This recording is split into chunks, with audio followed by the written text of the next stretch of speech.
Nobody reads short stories. Hey everyone, I am Jeremy, And I'm Megan. and you're watching Nobody Reads Short Stories Cranky Edition. Yes, hello. Welcome, everybody. So, you know the drill. Before we get started, please go to our YouTube page and like and subscribe. If you would like to get notifications of us going live or when we have new episodes available, you can click the little bell beside the subscribe button and you can set your notifications to be alerted whenever you like.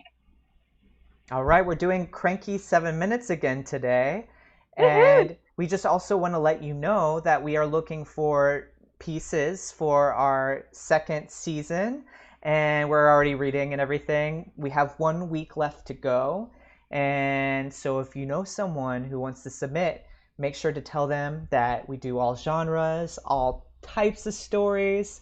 As long as they're short, we don't want a novel. We can't do a novel unless maybe one day we go crazy and say, let's do a whole book in a year, Ooh. chapter by chapter. But yeah, so please let people know for us. Yes, and all of our submission information is on our website, nobodyreadshortstories.com. And we are 100% committed to all diverse voices. So please send us your story and tell your friends.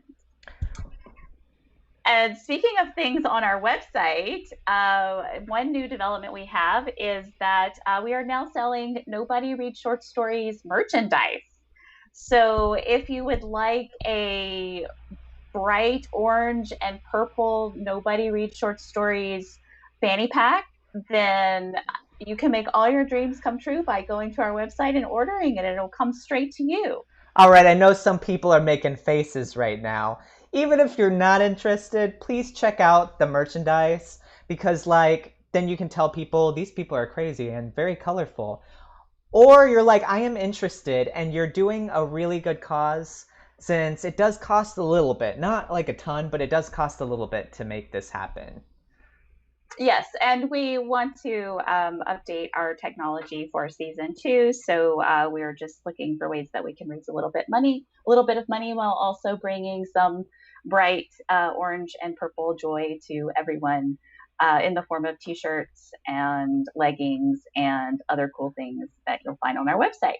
Another addition to our website is if you're feeling generous and you want to show us some monetary love, we have a new PayPal button on our website where you can donate money to us. If you don't feel like having merchandise and you just want to give us some money, we will take it. Thank you for supporting the arts. And if you don't want to do those two things, message us, tell us how amazing we are. We like that too. Yes, we love likes. We love messages. We love to hear from you, even if you don't have anything positive to say. If you're like, I didn't like it when you did blah, blah, blah. We want to hear from you, please. Totally. And Megan's actually the person to go to with the negative things. What? No, it's true. I like all comments, even when they're negative. I love to smother them with positivity and love. Really throws them off. Yeah, so I think we covered a lot of the things. So, Well, also remind everybody, for those who are watching, that we are also an audio podcast, and you can find us on Spotify, iTunes, Apple Podcasts, and Stitcher. And if you are a social media junkie, you can find us on social media, Facebook, Instagram, and if you're on Twitter, please throw us some love using the hashtag NRSS podcast. Megan Morrison's website for her updates is meganamorrison.com.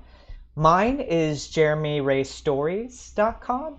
And before we're too long, let's go into the cranky. So for those people who haven't heard us before, I think you now know that we are long-winded. We basically did an intro of 20 minutes. So we have to keep our time down. And so what we devised is cranky. Cranky will tell us to shut up at 7 minutes. That's right. You ready, Megan? Yeah, so we haven't done this in a while. So really quickly, I just want to describe Cranky. Cranky is a square box that has numbers that actually glow in the dark, which I won't demonstrate right now for our watchers. It's very loud, and he keeps us in check. So I'm going to crank Cranky now. Crank Cranky.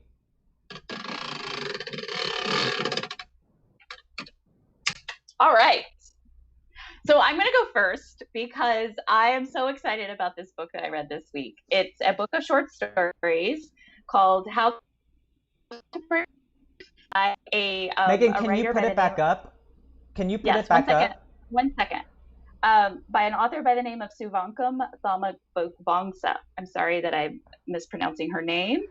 But it's this beautiful book that's pink and it has a knife on the front and it just says how to pronounce knife. And the writer is originally from Laos and immigrated as a baby to Canada and is originally a poet. And now she's writing short stories or has been writing short stories for a long time. But each one of her stories are just these little gems.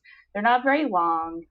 They're very beautifully written, has a very sparse and emotional language, and it's all about the immigrant experience and about being different than the world that you're living in some kind of way. And the one thing that I really like about these stories is that there's always enough room in these stories for you to sort of fill with your own experience. Like if the character in one of the stories is having an experience that you connect to, it's very easy to just sort of like put yourself in that situation. She doesn't use a lot of extra words, not a lot of extra plot points. It's very sparse. It's very witty. It's very funny. I feel like I went through the whole emotional gamut when I read these short stories. Like I laughed and I cried. I felt heartbroken. I felt really moved.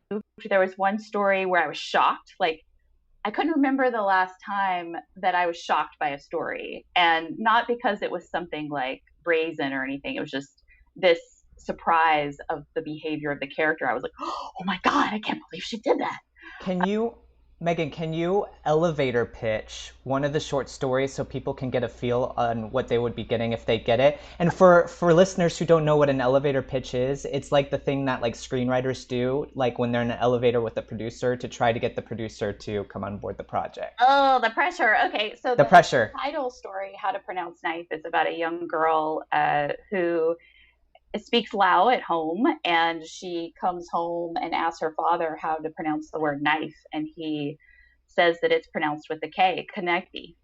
And so the story is all about her kind of dealing with the fact, like learning that her father doesn't know everything, and that moment when you're a child and you learn that your superiors and your parents maybe don't know every single thing about every single thing, and it's just so wonderful. So that's my pick.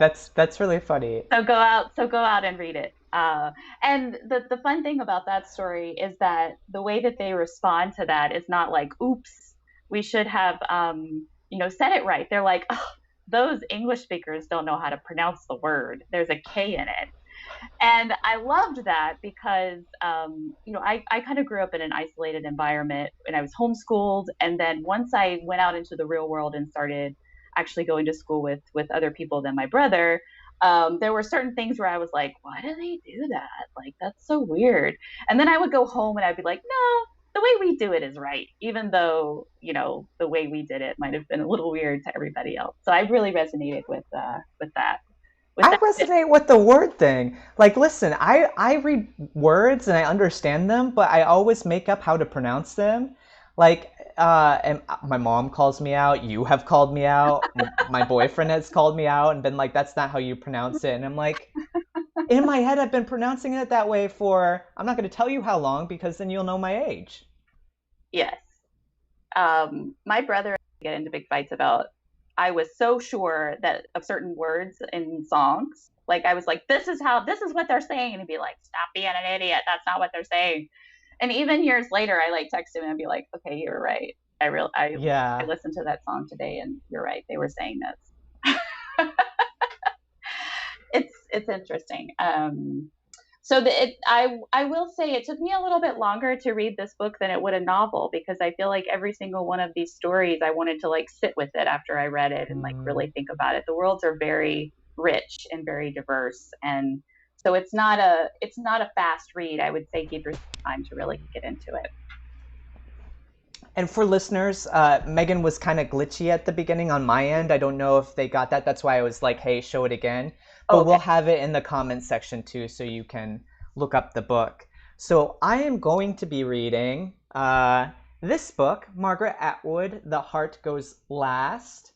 I like Margaret Atwood a lot, so I am confident that I will like this book, like even though I have not read the book.